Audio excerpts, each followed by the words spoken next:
Bismillahirrahmanirrahim. Dear students, today is our numerical number 2.7. आज हम 2.7 को सॉल्व करते हैं। याद रखें, लास्ट टाइम भी मैंने आपसे बहुत सारी बातें न्यूमेरिकल को करने के लिए शेयर की हैं। आप उनको अच्छी तरीके से याद रखें, इससे आपको न्यूमेरिकल करने में आसानी होगी। जब भी न्यूमेरिकल करें, आप इसकी स्टेटमेंट को अच्छे तरीके के साथ पढ़ें, आप इसका डेटा नोट करें और आप इसको कोशिश करें कि आप इसको ऐसा यूनिट के अंदर जो है वो कन्वर्ट करें, अगर कोई आपके पास बिग यूनिट हो या स्मॉल यूनिट हो।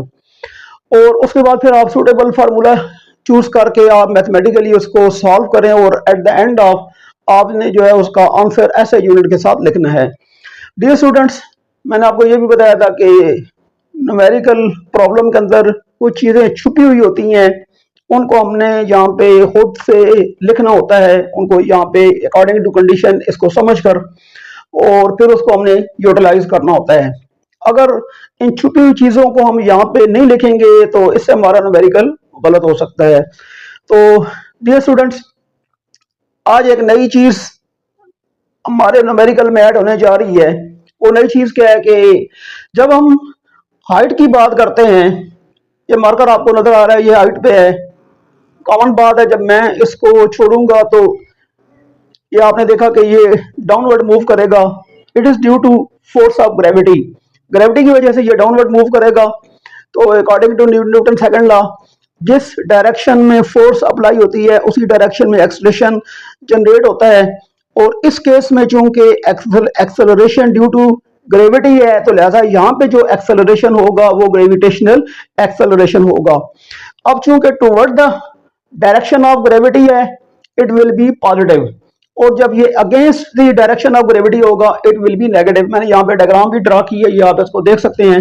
जब against the direction of gravity होगा तो ये नेगेटिव होगा, जब toward the direction of gravity होगा तो ये पॉजिटिव होगा। इस बात को आपने याद रखना है, फिर यहाँ पे आपको काम करना आसान होगा। तो let's move toward the numerical. Dear student, इस न्यूमेरिकल के अंदर हमें यह कहा गया है कि एक स्टोन है जो कि 45 मीटर की हाइट से इसको ड्रॉप किया जाता है। अब देखें, ये आप लेट करें, मेरे हाथ में स्टोन है और इसकी हाइट 45 मीटर है ग्राउंड से। और कॉमन सी बात है, जब मैं इसको ड्रॉप करूंगा तो ये डाउनवर्ड मूव करेगा।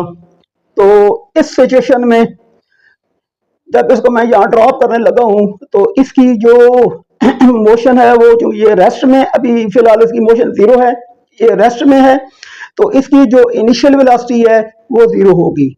और जब मैं इसको ड्रॉप करूंगा तो कॉमन बात है ये नीचे डाउनवर्ड जाएगा और ग्राउंड को हिट करेगा।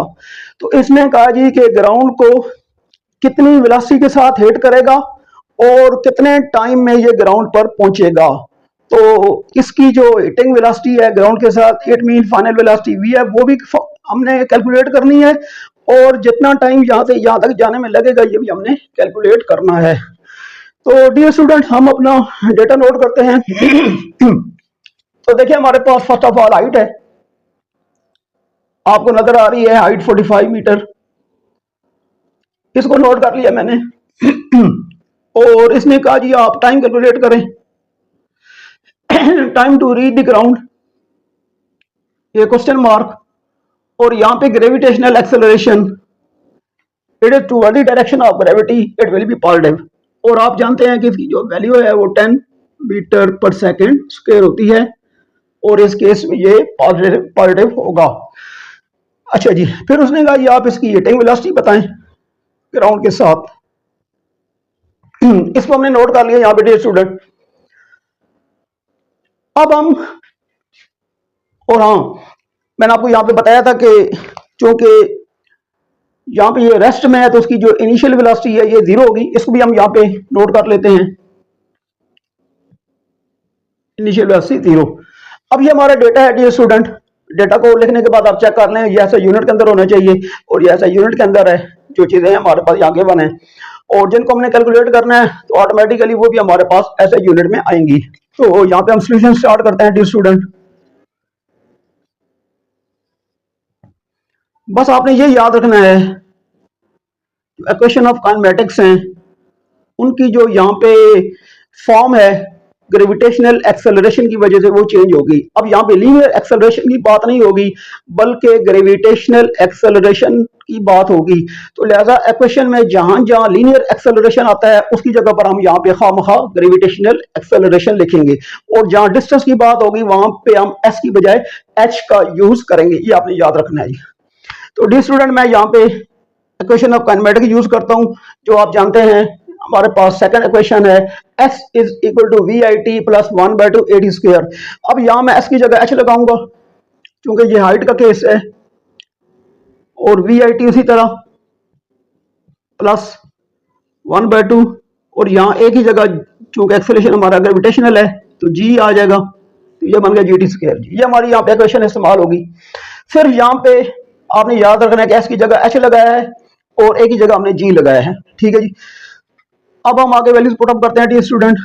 h हमारे पास 45 है और इनिशियल वेलोसिटी हमारे पास 0 है, t हमारे पास अननोन है और प्लस 1/2, और g की वैल्यू हमारे पास यहाँ पे आपको नजर आ रही है, ये 10 है, और t स्क्वायर हमारे पास ये अननोन है। इसको मैंने इसी तरह यहाँ पे मल्टीप्लाई करके लिख देता हूँ, यहाँ भी मल्टीप्लाई लगा लेता हूँ।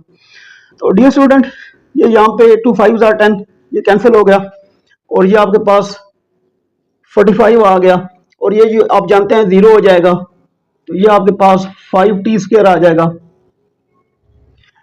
अब आप यहाँ 5 को बोथ साइड डिवाइड कर दें, तो ये आपके पास 45/5 आ गया, ये t स्क्वायर आ गया, 5 1 are 5 9 are, तो यहां से आपके पास जो t स्क्वायर होगा डियर स्टूडेंट, ये बन जाएगा 9। अब आप बोथ साइड पे कर लें, स्क्वायर रूट ले लें। तो डियर स्टूडेंट, जब आप यहाँ पे स्क्वायर रूट लेंगे तो यू नो दैट आपके पास t आ जाएगा 3, और इसका ऐसे यूनिट जो है वो सेकंड होता है, तो यहाँ पे हमारे पास टाइम आ जाएगा 3 सेकंड। तो this will be the time in which body और object move toward the ground and it will take time to reach the ground. ये वो टाइम है कि जिसमें कोई ऑब्जेक्ट है, बॉडी है, उसको जो यहाँ इस 45 मीटर की हाइट से ग्राउंड तक पहुंचने में लगेगा। तो ये वो टाइम था डियर स्टूडेंट। अब हमारे पास इसकी जो फाइनल वेलोसिटी है वो हम यहाँ पे कैलकुलेट कर लेते हैं। तो उसके लिए मैं यहाँ पे डियर स्टूडेंट यहीं पे कर लेता हूँ। यहाँ पे हम फर्स्ट इक्वेशन अप्लाई करते हैं, v f is equal to v i plus g t. Initial velocity 0 है आपके पास, जी आपके पास 10 है, और टाइम आपने निकाल ली है अभी 3 सेकंड। तो 0 से इधर आ गया, ये हमारे पास 30 आ जाएगा, और इसको जब हम प्लस करेंगे तो डियर स्टूडेंट ये हमारे पास 30 मीटर पर सेकंड आ जाएगा। ये आपकी फाइनल वेलोसिटी है। तो dear student, in this case हमारे पास जो इसकी फाइनल वेलोसिटी होगी वो 30 मीटर पर सेकंड होगी, और जो टाइम होगा ऑब्जेक्ट का ग्राउंड तक, ग्राउंड का जो लेवल है, सरफेस है, वहां तक पहुंचने में जो ये इसका टाइम लगेगा वो डियर स्टूडेंट 3 सेकंड होगा। तो ये छोटी छोटी चीजें हैं डियर स्टूडेंट, अगर आप इनको याद रखेंगे और थोड़ी सी इसकी प्रैक्टिस करेंगे तो इंशाल्लाह ये आपके लिए करना आसान होगा।